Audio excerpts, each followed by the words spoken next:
Hello,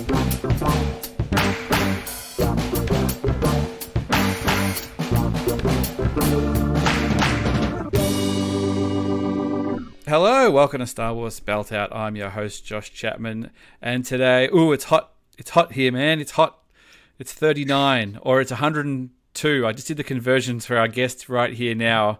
Let's just get him on. You all know him, the king of all pods, the secret band manager as well, by the sound of things as well. We did another quiver to his bow. King Tom Chansky. How's it going, buddy? Yeah, I consider myself identity theft victim because I haven't been paid for all the gigs that this band that I've never heard of booked using my name. So was that just like a Google? You just had to search your name for something unrelated, and your name just came up in a transcript or something. Yeah, something work related, and on maybe the third page or so, it had the title "Will the real Tom Chansky please stand up?" and it was a TikTok video.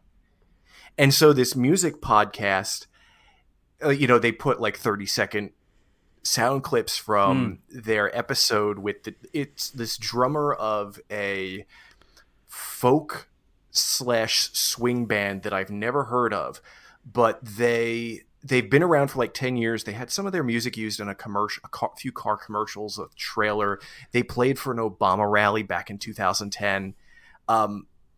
They have maybe about like 9,000 followers on Twitter, but I've never heard of them, and I don't follow anyone who follows them. Yep. But yeah, this guy said when they were trying to make it big, he would call up pretending to be the manager named Tom Chansky, and then later on explain to the club owners that that was him, and they said, well, that's good because Tom's a bit blunt, was a bit of a dick or something. Yeah. But which is true. That is how I deal with people. Yeah, maybe you missed your calling. You could have pogoed on the back of his hard work already. You could have been like, well, I manage this band, and now I'm ready to move up to I'll do the things that need to be done. I'll cut the deals that need to be done.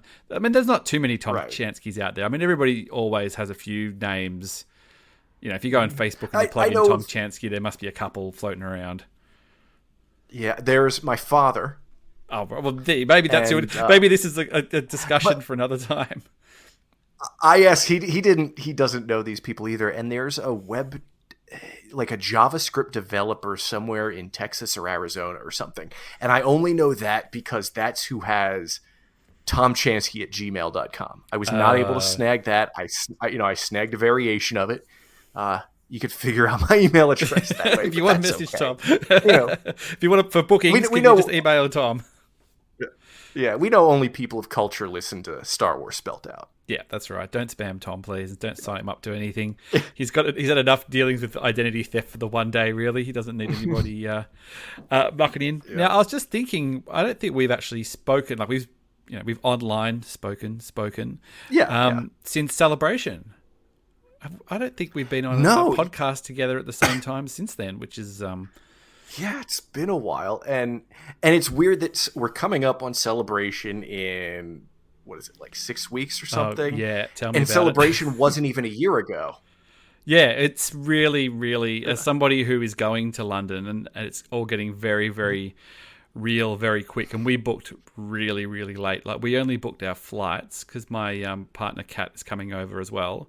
She doesn't care about Star Wars in the slightest, but she cares about European holidays. So she's going to kick around London for a few days while I'm at Celebration, and then we're going to go to Portugal for a few days, as you do. But we booked everything really late. We only great compromise. That sounds like a great trip, though. Yeah. It's pretty. When you break it into 14 days away, you go, okay, we get here this day. Celebrations this many days, and then that's the day after. Then we've got to fly to Portugal. Then we get back on a Friday. Then I've got to see all these people, because I used to live there, so I've got to see this person, this person, this person on these days, and then you fly out the following Monday, and you're done. It's right. It's yeah. I wish I had more time, but I don't. It's going to be compressed all into 2 weeks. Yeah, it for me. I'm not going. It would have been tough to do another Celebration within a year.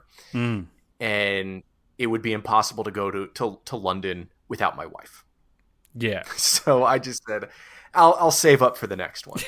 Well, that was it wasn't really a particularly tough sell. I mean, I back from Anaheim and said, "Oh, look," because they'd already announced London. And I just said, "Oh, look, Yeah, they're doing it in London next ceremonies. year." And she's like, "Oh, well, like that'd be a good chance for you to go and see your friends in England, all that kind of stuff." And I thought, "Oh, yeah, that's good." And then it just sort of said, "Well, why don't you come and we'll see if we can offload the children." And we've only just sort of managed to confirm all of that in the last 2 weeks. And that's why we haven't booked our flights yet. So we've only booked our flights, I want to say a week and a half ago. Oh, okay. So if you book your flights to England, a little bit of travel trip, Tom, if you want to save money, don't book your flights 6 weeks before your trip to England in the middle of Australian school holidays. Yeah, that I could see how that's a very tough. That makes it a lot tougher. Yeah, I'm happy you're going. No sweet deals. I know, Yeah, I know a lot of people who are going, and I'm happy for all of them. I'm gonna be wishing I was there. It's gonna be it's just gonna be weird because I'm already thinking about like where's it gonna be after this. Now that I already know that this one's happening, I'm going, okay, well this will be done. Like, will they do another year? Like, it feels like they're just gonna keep doing every year now, as long as they keep making money, I guess, because they can just do it. Like, especially if they miss. Especially if they don't do it in America this year, you feel like they'll just do it in America next year to keep the Americans happy. Keep you happy, Tom. Yeah. I'd be happy. I'm guessing. If I had to guess, I would say Florida, but I want it to be California again. Yep. Mix it up. I mean, I missed I didn't go to the Florida one, so I've never been to Florida, so that would be cool. I don't know if Disney and Florida are best mates at the moment, but I feel like probably not enough to jeopardize a whole convention, though. Right. I've never been to Florida either, but just with things that are going on in Florida and who's running the place, I don't have a desire to go there. Yeah, especially opinionated Australians who talk about the things that we do, the way we do things in our country. Probably keep those opinions to yourself in certain places, but Right. Yeah. Right. I'll be up for it if we can do it again. If we can pull it off again, this trip's got, like I said, the incentive of doing other things as well to it as well. Because normally, I think by the time I did Anaheim, because everybody kind of leaves the day after or the night of anyway of celebration. By the time you get to the end, you're like, okay, I think I've done enough. This will be a bit different where you'll do the 4 days of celebration and then go, all right, not going home straight away, going on to another holiday. So then I'll just have to cart all my crap around for a week. My extra suitcase full of Star Wars goodies. Yeah. Yeah. Oh, yeah. I didn't even think about that because bringing that to Portugal, bring the convention with you. Well, hopefully I can, because we're coming back to London, so hopefully we'll be able to store it somewhere. That's the plan. Okay. I don't know. We're a bit loose here. I'm sure that would be this is hurting Catherine Neen's ears right now because she's so organized that she likes to plan every detail. And I'm going, we'll figure it out when we get, that'll be driving her crazy. But anyway, how's your Star Wars life going, Tom? It's going pretty good. That we've got the big thing that's been on my mind. Who was it? The Hollywood Reporter. They've been with Bob Iger. Bobby I had the conference call or investors call last week, and you're a shareholder, aren't you? They're saying, aren't you like a shareholder? No, I'm not. Oh, I thought I just pay attention to the conference. I thought you'd bought like a few shares just so you got all the comms and everything, just for the. No. Maybe that was an urban myth. There's a Tom Chansky urban myth. I am not, nor have I ever been a Disney shareholder. There you go. For the record, I might be in the future, if I win the lottery or something. But right now, it's not in the cards. But he had the meeting, and they were talking about focusing on certain types of content. And so I guess the Hollywood Reporter said they had an article today saying that they might slow down Marvel a little bit, but ramp up Star Wars. Interesting. And then I don't know if you saw this because it probably came out overnight your time, but the article also said that they're expecting to announce the next Star Wars movie at Celebration. I've heard that before and it hasn't worked out. Yeah, but I'm like, that's kind of been on my mind. And okay, what are they going to announce? Well,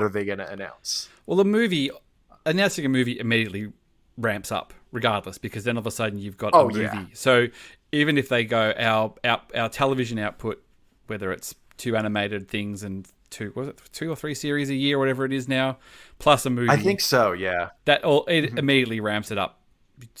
You've got that extra thing in there as well. Whether they'll clear the decks a little bit more. I mean, they seem to be clearing that December a little bit more anyway. Mandalorian seems to be starting later. Like, I think it was it Rise of Skywalker and Mandalorian came out the same night? I think I watched The Mandalorian the evening before, like, the seeing second Rise of Skywalker. to last. Yeah, the second to last episode of Mandalorian came out the same day-ish as Rise of Skywalker. Yeah. It came, yeah.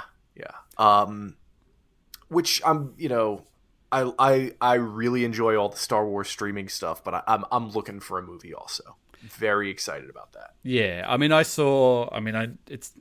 not Star Wars obviously, but even when I went and saw Avatar in a cinema, I went, yeah, it is different seeing something in a cinema. I know you just got out of Ant-Man, I think a few hours ago. Yeah, and I saw it last few hours night, ago. So, okay. So just on a whim, actually, I'd sort of hadn't really given it too much thought, and then Kat, my partner, she had to work late last night, and it was sort of 6 p.m. and I went, oh, what am I going to do tonight? And I went, oh, Ant-Man's out. I'll just quickly, we've got a really, really good cinema right near my house, a 10-minute drive from my house, and I thought I'll just quickly have a look online and see if there's any decent seats, if I get a single, and there was, and I thought, all right, I'll just book that and go down and watch it, and yeah. Nice. It was quite a visual feast for the eyes. It was a comic book movie. Yeah. It was an enjoyable comic book movie, I thought. It wasn't Citizen Kane, but it wasn't The Love Guru. The Love Guru. Gosh, I remember seeing The Love Guru. I don't think did I see it? No. I saw it my wife and I saw it in the dollar theaters. Oh, nice. That's not too bad. Yeah. Did you think that we saw? Oh, you go. Finish the thought. Finish the thought, Tom. We saw it that one week, and then I don't know if you remember, but Ewan McGregor was in a movie called The Men Who Stare at Goats. Mm-hmm. I'm sorry. Could you give me just 1 second? Yeah, of course. Oh, okay. Never mind. Sorry. Got technical difficulties going on here. But yeah, that's not worthy of cutting out, though, Tom. Goats. Nothing went too crazy. That's just going to stay in the podcast. Keeping it real. That's true. Keeping it real. No, Men Who Stare at Goats was one of those movies where the trailer looked hilarious, and there were maybe 2 jokes in the whole movie. I think I've seen it. Is it George Clooney? I think it's George Clooney, and Ewan McGregor was in it. Yep. And the whole thing was, like, the line in the trailer was the U.S. Army was trying to make Jedi soldiers. Or something like that. Have you seen that Ewan McGregor movie? Oh, God, I can't remember the name of it. Where it's him and Jim Carrey are lovers and they meet in prison, or this. What's it called? No. It's a comedy. That sounds like something like, you're taking names and scenarios out of a hat. I'm sure it's Ewan McGregor and Jim Carrey. I've never heard of this movie. I Love You, Philip Morris. It's called. Okay, no, I have not. With Ewan McGregor. I've heard the title now. Yeah. So it's a black comedy film based on a 1980s real-life story of a con artist, imposter, and multiple prison escapees, Stephen J. Russell, played by Jim Carrey. While incarcerated, Russell falls in love with his inmate, Philip Morris. Oh, wow. It's actually, I've seen it. It's very funny. It's talking about obscure early 2000s Ewan McGregor vehicles. Yeah. I'm sure it was loads better than Men Who Stare at Goats. Oh, The Love Guru. That was yeah, and The Love Guru on successive Fridays. Let me just say, I'm lucky I was married by that point. Because if I was her, I would have ended things. I remember convincing somebody to go see the Tenacious D movie with me, and that being not very good, and that being a bit of a hard sell, and I think sort of getting a lot of looks of like, what did you drag me to? I was like, come on, everybody likes Jack Black, and it just, yeah. I'm the sure soundtrack was pretty good. Yeah, I'm sure it's probably one of those things where I go back and watch it now. It's probably not too bad, but right. Yeah, look, more Ant-Man. Did you I won't spoil Ant-Man for anybody watching, but did you think the very, very end of that movie, like the last sort of shot gag that they did, was really weird? Where he's when they're at having dinner at the very end. But I thought they were supposed to make you think something was happening. Right. I thought it was supposed to imply that the cake wasn't very good. But then I thought it would have been funnier if, because you know how he picks up, this isn't a spoiler at all, it won't affect the film. He picks up the cake and it's like a crappy sort of bug cake or whatever it is. Like, I would have thought it'd been funnier if the slice of cake he gets would have been like the head of the bug and it would have looked really bad. And then he went to eat it and went, oh, that would have. But I was like, did I miss something? And it kind of ended. And I went, did I miss something? Like, I know it sort of implies that something else is going on, but. Right. Well, the thing I was thrown off because, and not spoilers.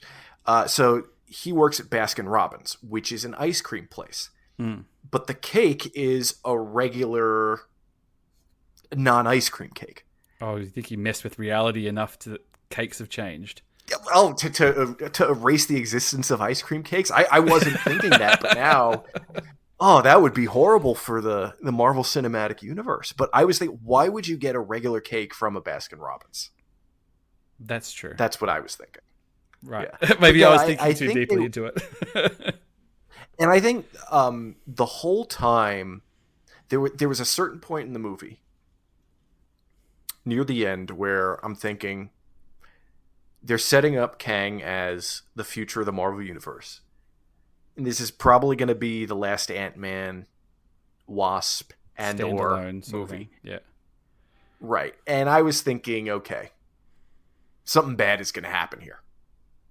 I'm not going to say what happens, but the whole, that last part I of thought the movie, they kind of copped out at the end. Like, when I thought the movie was ending and what sort of happened, I went, oh, that's interesting. They've actually left it in an interesting place.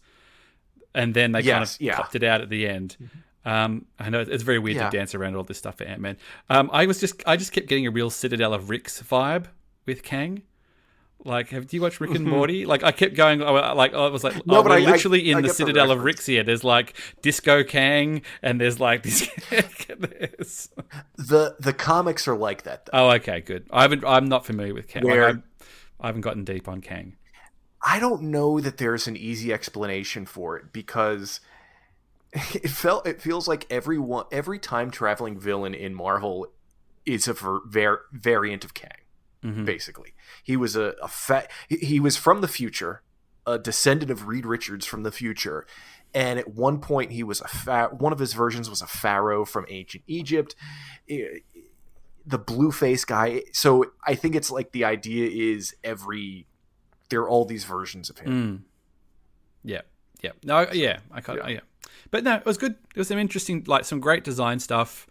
It's kind of it's like drawing it back to Star Wars. Like Peyton Reed's actually got very sort of quite a good eye for the visual and things. And I sort of forgot that he directed that Star Wars. The one that everyone's talking about now, that the Mandalorian's about to start, and people rightfully so are looking at trailers and going, like from the Super Bowl spot, going, oh, Grogu's back. That's an interesting. Yeah.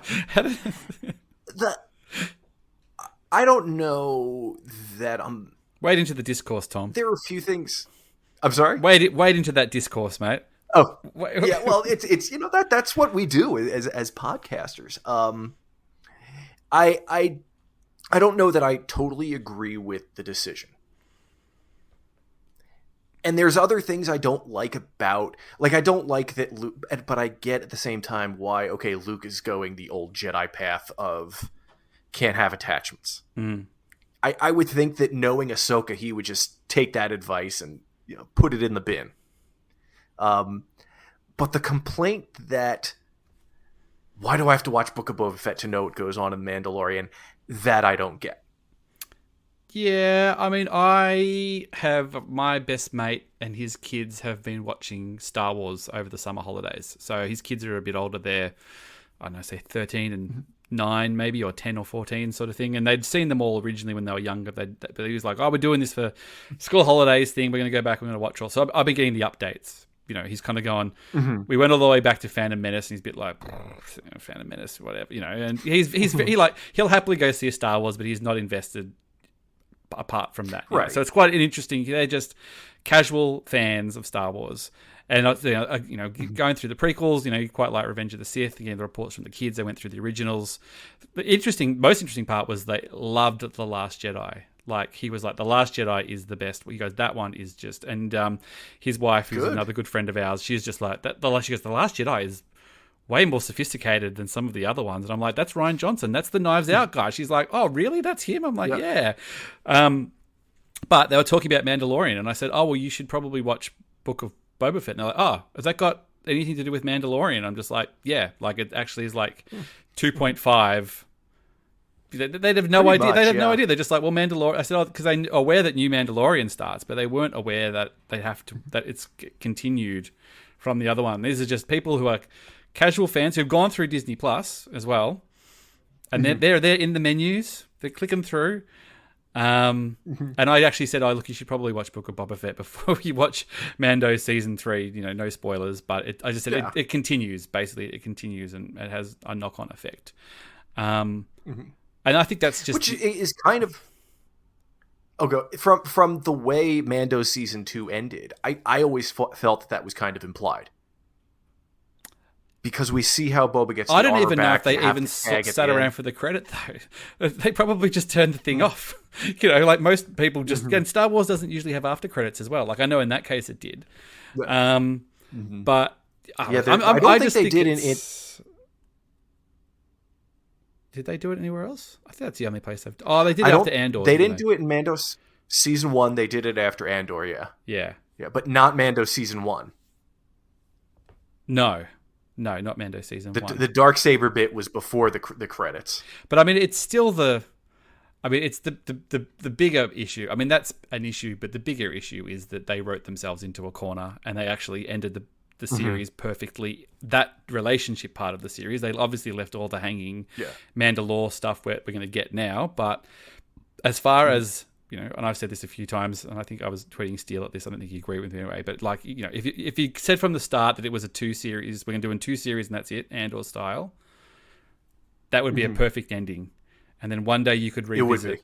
And you could revisit and you could do whatever. But they sort of, you know, they kind of got their perfect ending, but then realized that there was a lot more runway.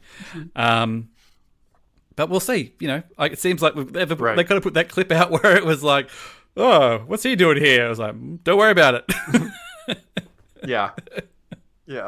The thing though is if you had ended The Mandalorian with Luke having Grogu going off and that was the end of the show, then you would have the whole... Well, where was Baby Yoda during the sequel trilogy? Did Kylo Ren kill... You know... Yeah, so we haven't got to that yet. Because where else would he have been? Yeah, we don't know. You see, you didn't know everything at the end of Return of the Jedi. We got to...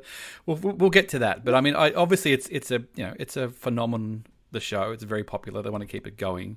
I get all of that. So they've just got to keep it rolling. But it just sort of feels like it's like, well, what happens now? Are we going to back out of any other major thing that we do, you know, short of killing anybody in the show? They didn't. You know, I'm just waiting for the rest of that clip where he's like, "Oh, you got your little green friend back." He's just like, "It's complicated." And he's like, "So, seeing Cara Dune around somewhere?" He's just like, "It's complicated, Mando." You know, like that's the cut. They just do the reverse. She's dead. She's dead. Took a rocket to the face. They'll just walk past the gravestone. Yeah. You'll see the gravestone. She won't even be mentioned. Yeah. Look, unless it like Lucy Lawless turns up in the outfit and it's just not remarked upon, like she's Becky from Roseanne or something. That's the only famous recasting I can think of. That's how far back I go. Yeah. Look, I'm down. I'm always up for more Star Wars stuff. The Mandalore thing will be interesting. Whether it holds the attention of if we get a little bit too lore-y and that drifts away from the core relationship, that's when you lose people like my partner, who's just there for the Baby Yoda relationship. But I could be wrong, you know. It's... Yeah, I think there's a lot of answers still out there about Mandalore. And I don't mean just like what's going to happen with it, but where were they during all this other stuff? I'd like some of that answered, but yeah, they can't get like too into the weeds with it. Yeah, I mean, it might be, again, it's a bait and switch. It could just be the first 2 episodes and then we open up to a whole new thing. Like, I kind of like the idea. I mean, it's implied that or it's obvious actually, sorry, not even implied, that, Grogu's still using the Force kind of unchecked now, basically. Like, if he actually becomes a liability or becomes dangerous, I think that actually makes it more interesting that he basically, he gets to a point where, like, Din can't control him. Like, he basically is like, I don't have the tools. I have the tools to feed him and keep his bottom clean and put him to bed and do all the regular dad stuff. But as far as, like, dealing with all that other things, that actually I would find quite interesting. That's got me thinking. We are going to see, or in the trailer, there's that shot of the hallway with the Jedi and someone coming through the door. And how is that flashback going to come about? Because Grogu, I don't see him being voiced this season. I don't see this being the season where he learns how to talk. How are they going to get that out of him? And if they do explore, okay, maybe he's going to the dark side of the Force, how do they work that without him having another Force user or Jedi around? Yeah, look, I think that's why, and I'm happy to be wrong, I think this is why that Favreau and Filoni in these interviews are happy to eat shit on this stuff now, because they've probably got something in the back pocket where they're like, we've thought of all of this. There's some good reasons, but we can't get into it. So we'll just eat shit. We'll give kind of slightly lame answers to this stuff, because there's a lot more knock-on effect which might involve characters that whether it's maybe it's Anakin Skywalker, maybe it's Ahsoka, maybe it's whoever, Plo Koon or whatever it is, maybe it's Samuel L. Jackson, stuff like that where they're just like, we can't even get into that. There's more to it, but we're going to basically completely hold our powder on this because we can't risk it getting out this close to the thing. So if you're going like, oh, why is he back with him? That was dumb. And it's like, yeah, well, we weren't thinking, it's very easy to sit here in these chairs on these microphones, Tom. You know what I'm saying?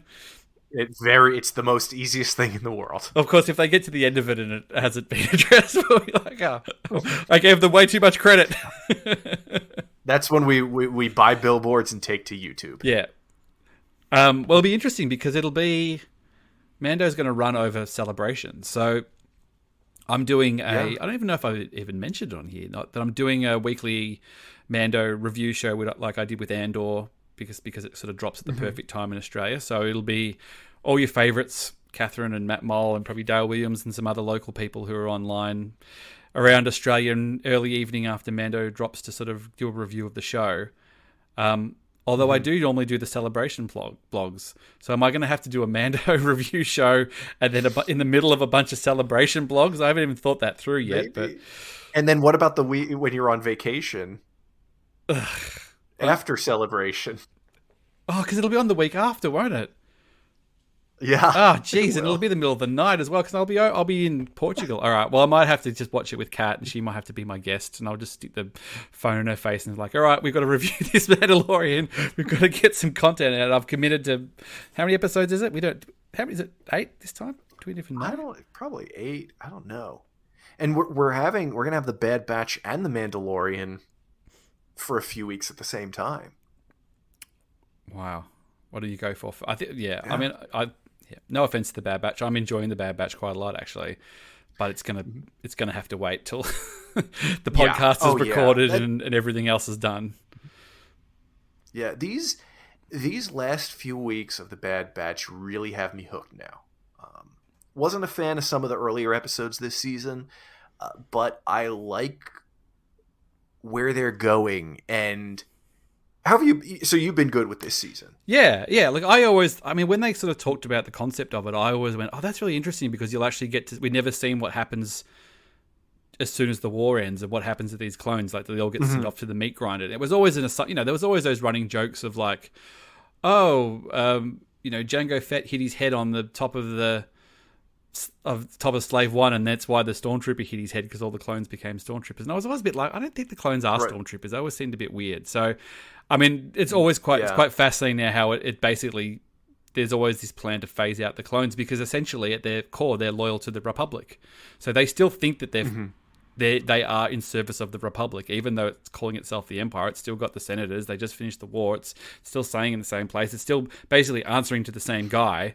But there will be a point where it no longer becomes a Republic, and there's a danger that they'll all refuse to fight. So that's why you got to phase them out and bring people in loyal to the Empire. So I think it's the big story and the little stories that run co at the same time are really good. They've done a really good job of that, which sometimes means you have to put the Bad Batch aside. Yeah. The thing I like these last few weeks, we had what's his name, Echo leave at the end of last week's episode. Give the guy a hand. And For God's sakes, he's just got that. Like, surely he could just put an attachment on there or something. Like, it just seems like so claw. We're just so impractical that like he'd have to do all the things. You've probably never seen. Have you ever seen the show Red Dwarf? I think I might have asked you this once before. No, I haven't. There's an episode in that where the main character, Dave Lister, loses an arm. There's an episode where he gets a virus and they flush the virus into one part of his body and chop his arm off. There's a whole joke where they chop a hand off and it's not enough and they keep chopping more until he's basically got a whole, and then the episode afterwards is him trying to deal life with one arm, where he's trying to play the guitar with one arm. He's talking about, does he have to go to the toilet? I don't need to go now, but I've got to go now because I need half an hour to get organized before I can do it. I feel like Echo's just living that life. Like in Star Wars, you could, like you said, just stick a thing on the end. Fake hand. Luke Skywalker got a fake hand. Yeah, anything, even a hook. Yeah. Even a hook would be better than a terminal. But anyway, right, or have something like that converts to a terminal. With him leaving. And this last week's episode really reminded me a lot of one of my favorite periods of the X-Men comic books. And I don't know if we've talked about this before, but in the late 80s, they did a storyline where the X-Men were in a battle against some interdimensional being. They died. The whole world saw them die on TV, and they were brought back to life, and they chose to let the world think they were dead. And they lived in the Australian outback. Oh. And so they were based in Australia for a few years' time in the real world. And, the rest of the world thought they were dead. But then when they were winding down the storyline, they had a few issues. No, he was in New York with X Factor at this time. Right, he's like too hot. But that was a common complaint of the X-Men in the books, that it was too hot. But they had one issue where Longshot just like up and left, and then someone died, and then they all died. And there were times this last episode, we had Echo leaving, and then they even though it's an animated series, nothing too bad is going to happen, but it still felt like, okay, they got rid of Echo, they could get rid of any of these people. They're sort of picking them off. And they're putting, like I was thinking, okay, because someone, Boo, on the Sith list, he shared a theory last week that someone was saying they're going to end the show by just kind of showing how the Bad Batch is disbanded and they all go to live normal lives. And I think that's been on my mind, where the point of this show is to kind of pull them apart and have them each go their own way, do their own thing, or they could all die. Well, they're not really... Or disappear between now and then. Because they're not really... they're fighting when they need to fight, but they're not like... like Rex seems like... It's implied that Rex is kind of fighting. They're kind of just surviving. Yeah. And they didn't even seem like they're particularly... They're not going, hey, Rex, let's do it. You're fine. Yeah, let's go for it. They just sort of like, we'll, if you need a hand with something, we can help you out. But we're sort of keeping on the lowdown a little bit here. So, yeah, it's... where they kind of end up, it's quite fascinating. They haven't really confirmed how... I feel like it's got at least another season in it. I don't think they'll wrap it up. I mean, it's hard to say. Yeah, I think maybe one more. And, if it's going to be very close in time to where they are now, or if they're going to jump ahead, I'm guessing there won't be too big of a time jump. Yeah, it feels like this is a very interesting time. So I kind of like the idea that it, I feel like there's still a lot more story to tell of I feel the clones, even though they're talking about phasing them out, I feel like they're kind of they're going to be set up to fail a little bit as well. So there'll be something that they all get shipped off to do or sent out to take care of, which is basically just like, we're assuming most of you aren't going to be coming back from this. And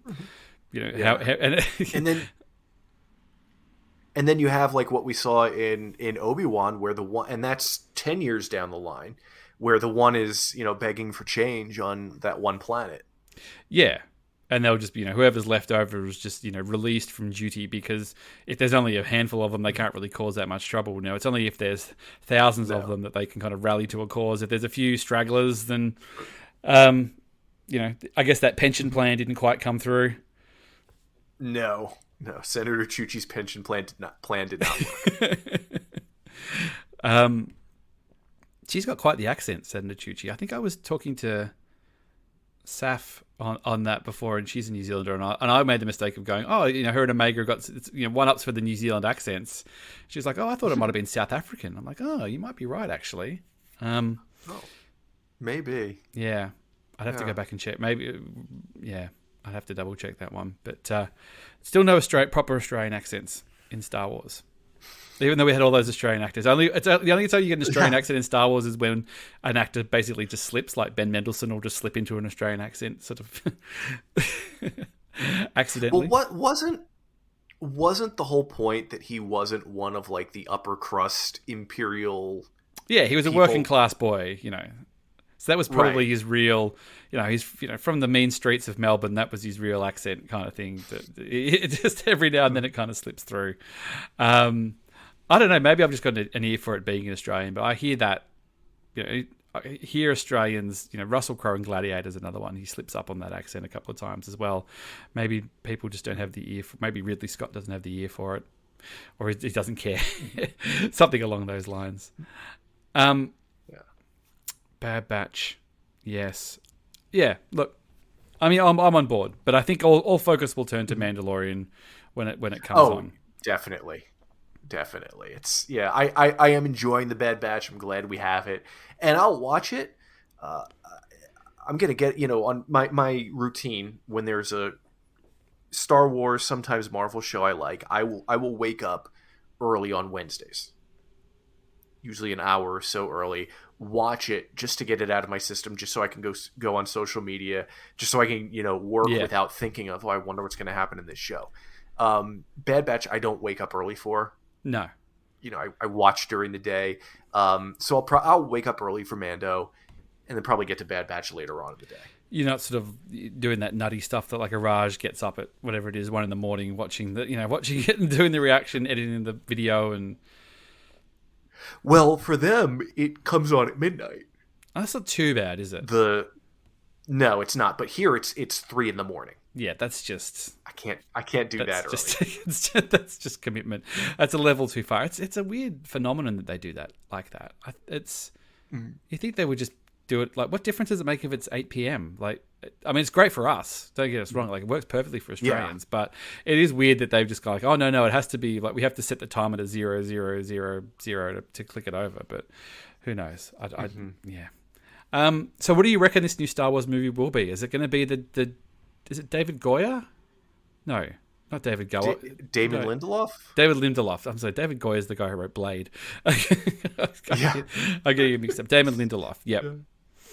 Yeah. I mean, that's the one people are talking about. And it was acknowledged in either the Hollywood Reporter or somewhere else. But a lot of the early stories about it have been from, forgive the use of it, but like second tier reporters. Yep. I mean, these are people who pretend that they're band managers using a fake name and. Right. Well, no, it's a little bit above that, a little bit more high quality. But these aren't the people that everyone turns to for news. They do get some things right, and I'm sure they do have sources. But I don't think their name. It's not the Brez. Yeah. It's not coming to the official press. It's the somewhat right. And I think channels.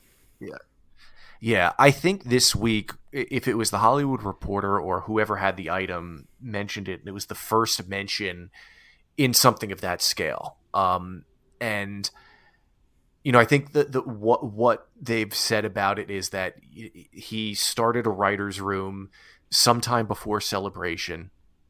Did I beep out there? It said my connection was lost. No, you're still here, mate. Keep going. Plow on. Oh, okay. So there was a writer's room sometime around Celebration, and some people who were in the story group, maybe Filoni was there, some other writers. They have a director in mind. They have some other writers. And I think they said it's going to take place after episode 9 and have maybe Daisy Ridley, who was spotted at, Skywalker Ranch having lunch, and has recently said she'd love to go back. So I think, there's a lot of hope that this will be taking up Star Wars. Yeah. And I think, they're doing the next movie to obviously make Star Wars a presence at the box office again, but you have to give people a jumping off point for the story wherever it may be. Oh yeah, absolutely. Because as far as time in Star Wars, I think, if the Lego stuff counts or doesn't count, whatever. But it's still basically Rise of Skywalker is where time has ended. So as soon as you commit to a story that takes place after that, you've essentially filled in that time. If it turns out it's just Daisy Ridley and not John Boyega, then, what's happening to Finn's story, you've got to be careful to dance around it if you want to come back to it, or do you include them or not include them, or do you do, I don't know, do they just do the one and see if there's the hunger, or do you sign Daisy up to a 3, does she get a Harrison Ford deal? Or is it more that, Daisy's been in a few movies, she's still not quite Harrison Ford level, you get her a little cheaper and you sign her at a 3. Yeah. Because it's not coming back after 25 years or something, it's coming back after 4 years or 5 years. Right. And the thing about Star Wars, and we have all these other, we have the Taika movie, the Patty Jenkins movie, the Rian Johnson, Kevin Feige. There are a number of things that have been announced officially or mentioned officially, let's say. And I'm the type of greedy fan that I want all of them to happen, and I understand the practical reason that they don't do this, but we should be at a point where you could release movies every year or every other year if you want, and say, okay, one is going to happen. And I think they need to do a good job of communicating this, obviously, but okay, this is going to happen after Rise of Skywalker. But then this movie that Taika's working on, this takes place 1,000 years prior. I was just going to ask, do you think that they should run a cohesive timeline in movies from this point on rather than jumping around? Or do you think, now by cohesive you mean as in sequential? One sequential? Yeah, cohesive is probably, because we did do the sequel trilogy, but then we jumped to Rogue One and we jumped to Solo. Are we going to number them? If we don't number them, how do we keep track of this thing? I mean, I don't have an easy answer to that. Come on, Tom, you're president of Lucasfilm now. Come on. Yeah. No, you know what? I wouldn't, because then that will say we can only go forward. Yep. And what if we have a great story for something that happens all the way in the past? Then we can't go forward again. I think they should do their best to say, we're going to take a few years and tell some stories inspired by this Taika Waititi idea. And the 3 movies you'll get over the next 6 years, they take place in the past. But after that, we're going to go to the future. Mm-hmm. And I'd like to think 2 things. First, that Lucasfilm is skilled enough to present this idea to the people in marketing and say, hey, this is when this happens. Also, I'd like to hope that people are smart enough to understand, oh yeah, this takes place then. I think that's the bigger ask. Yeah, I mean, I know that they did that sort of quite recently that they did that breakdown of like the Galactic Civil War is this, the first Rise of the First Order is this. If they can put a thing around it and say this is what this is. They do it from the books. What they do at the timeline, they do in the books. Yeah. Oh, but they did one visually for something. I think I know what you're talking about now. Yeah, they did do it. Like I feel like maybe just when Rise of Skywalker came out or something around that time, they kind of put them into these little sort of chunkable bits of time to sort of say, all right, this is this and this is this and this is this. I mean, yeah. Do you go a trilogy out of the gate? Do you play it safe with a single movie? The idea of a trilogy is so much more exciting, but I guess it depends on what it is. If it was a Rogue Squadron trilogy, I'd be like, feels like it's either going to be a TV show or just a one-off movie. I don't feel like that we need a trilogy of that. But if it was the Rey Adventures, I'd say do it as a trilogy. I feel like a single shot Rey movie would be unsatisfying. I think, knowing that it would just be one. Yeah, I think so. I think Kathleen said something about they don't want to. And this might be more they don't want to pen themselves in and say everything's going to be a trilogy from here on out. Yeah. Oh, look, I think they've been a little burnt. But, I think the learning lessons of things. And they could say, come up with a story that could be a trilogy, but tell a one-movie story. If it's a hit, people like it, you get more. Yep. I feel like that's almost a prerequisite, but I just feel like something like Rey. Yeah. If you just did a one-off story, it would just be sort of like, I don't know, how much progress can she really make? Yeah. I feel like she carries the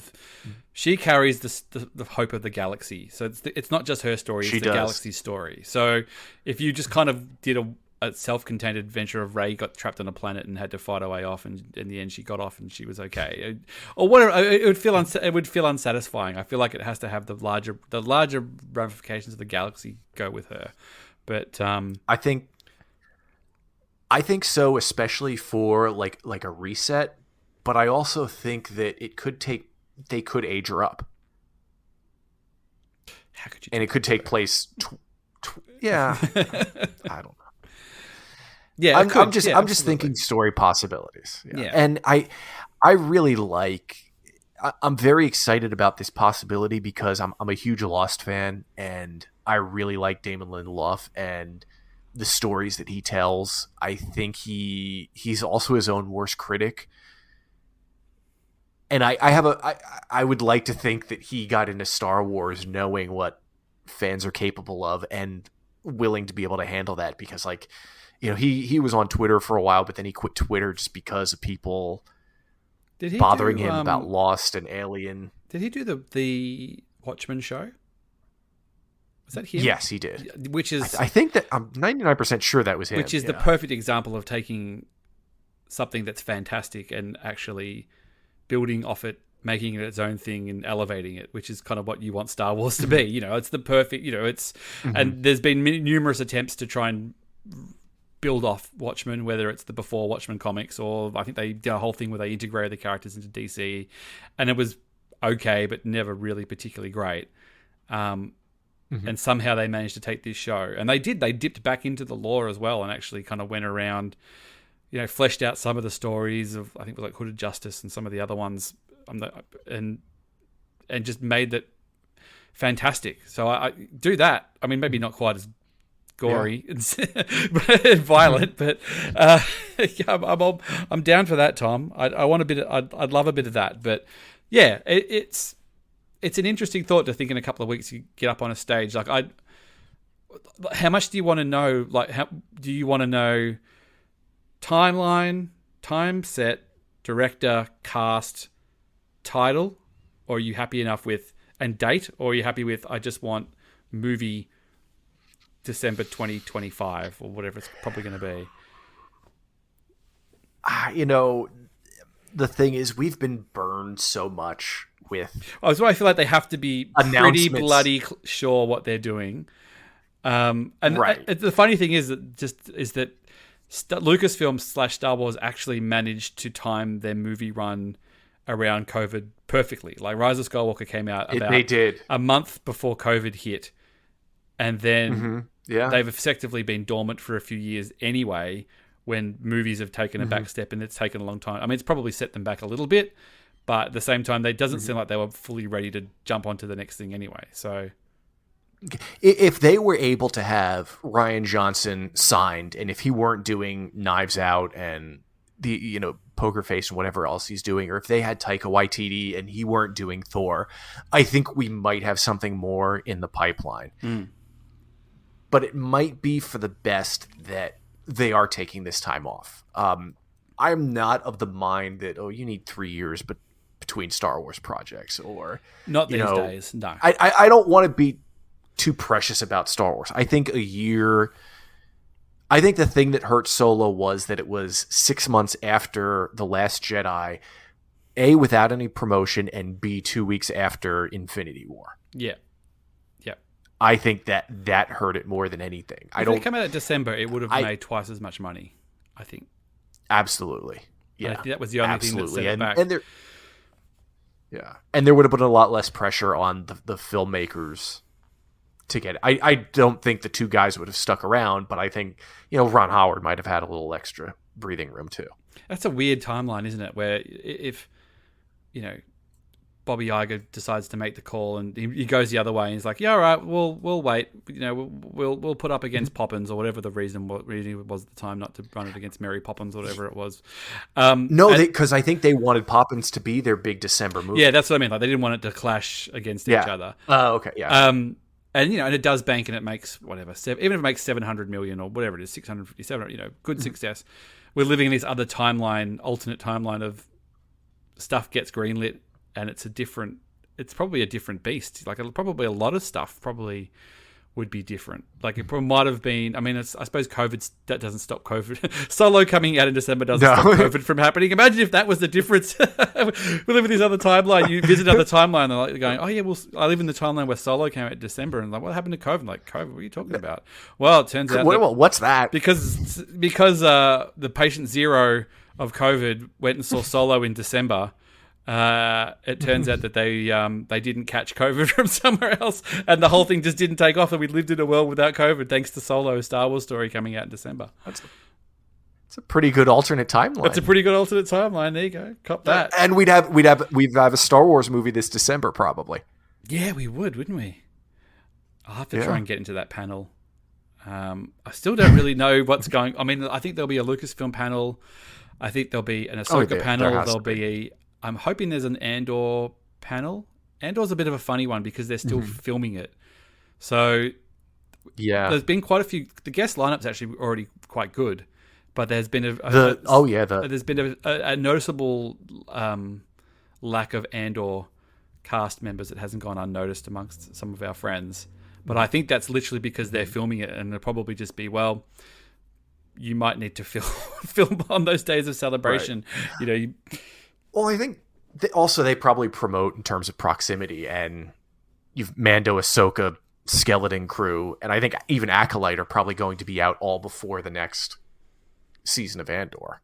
Yeah, well, it could be quite a lot. So, I mean, the Mando one's interesting because it'll still be running. So maybe you'll get to watch it a couple of hours earlier if you're in the panel or something like that, if they do a panel, depending what day they do it. Yeah. Although it would be... No, that doesn't work because I think it's a Friday. It would have already been out. Oh, Friday. Yeah, Friday. Saturday, Sunday, Monday. Yeah. And I would guess they would do something with Indiana Jones also, because it's a Lucasfilm thing. And that's due in May, is it? So it's only going to be a few more weeks. Last day in June. Oh, okay. So it's still a little bit. Yep. So you can still show a little bit on that. I don't know about Willow, which I quite enjoyed, but didn't really. Some people loved it. I thought it was fine. Have you watched it? Yeah. No, I watched the movie when I was a kid, and it just wasn't my thing. I thought it was okay. Yeah. It wasn't like bad, or it just wasn't for me. I'm glad they're doing it because I've seen people who love it and who really are into Willow, and I'm happy for them. But it's not something that I did start to have a few fears at this last celebration. I don't know if I've shared this story before, but in 1992, I signed up for the Star Wars fan club. Mm. And because I saw an ad for it somewhere, and it was supposed to come with all this Empire Strikes Back anniversary swag, poster and notebook and pens and stickers. Empire Strikes Back. You'd be losing money. Strikes Back that. Yes, exactly. So I convinced my father to write a check. We sent it into Lucasfilm, and 6 to 8 weeks later, I got this big envelope in the mail, and I opened it up. I already have a spot in my wall for the Darth Vader poster that I was going to get, and it's young Indiana Jones, and it's not River Phoenix. It was the other a poster. guy. Right. It was it was the young Indiana Jones and the even younger Indiana Jones, and. Because at this point they had changed it from the Star Wars fan club to the Lucasfilm fan club. Oh, that's how they get you. And I love Lucasfilm's other projects, but I'm there for a Star Wars convention. I was there for the Star Wars fan club. Yeah. And okay, Harrison Ford as Indiana Jones. Okay, you could talk about that, but yeah. I don't know. Keep Star Wars Star Wars. I'll put that on your hat. That's where I'm at. Oh, mate. Thank you so much for coming on. It's been a pleasure. I'm hoping to... I know you're not going to make it to London, but we'll know... in six or 7 weeks, we'll know where we're going afterwards. So whether it's Chicago or Anaheim or Florida or, somewhere else. Australia, yeah. Well, possibly. Who knows? Japan, wherever we end up. But it'll be good just to hang out again and pick up where we left off. Really. But tell the people where they can find you. I do Patreon shows for the Sith List, Steel Wars, Blue Harvest, and the Bad Motivators. You can listen to me every week. I'm one of the 600 people on the Sith List. The polyphonic spree of Star Wars podcast. Yes, I'm in the Bell section. Yeah, and I'm on Twitter at Tom Chansky, and I am not a manager for a folk band. Please direct all those emails somewhere else. Yeah. Thank you everybody for listening. StarWarsSpelledOut.com. If you're interested, Pepper Pod's running again. We've had a couple episodes of that out again, and we'll be starting the Mando stuff. I think not next week, the week after, but. We'll see you then. But thank you, mate. Thank you. Okay, see you later.